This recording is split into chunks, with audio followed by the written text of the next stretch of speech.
Die Löhne in Luxemburg werden in der zweiten Hälfte des Jahres 2010 voraussichtlich ein weiteres Mal um 2,5% steigen. Dies geht aus dem von der Statik am Mittwoch veröffentlichten Bericht über die Preisentwicklung hervor. Laut Angaben des Statistikamts wird die nächste Indextranche folglich nicht vor dem dritten Trimester fällig. Das Großherzogtum Luxemburg ist eines der insgesamt 9 EU-Länder, die sich für die Verlegung eines Hightech-Netzes in der Nordsee für Ökostrom stark machen. Ziel ist ein rascher Ausbau der erneuerbaren Energien und deren Integration in ein leistungsfähiges Stromnetz. Die Idee zu der Initiative wurde in Zusammenarbeit zwischen den Benelux-Staaten, Deutschland und Frankreich ins Leben gerufen.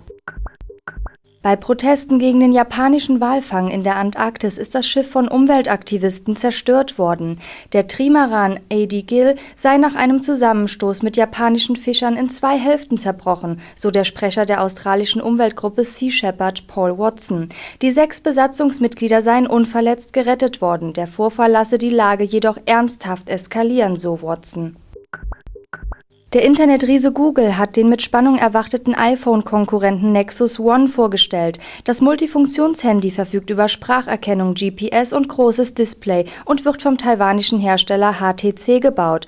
Ausgestattet ist es mit dem Google-Betriebssystem Android 2.1. Nach Deutschland kommt das Nexus One allerdings erst später.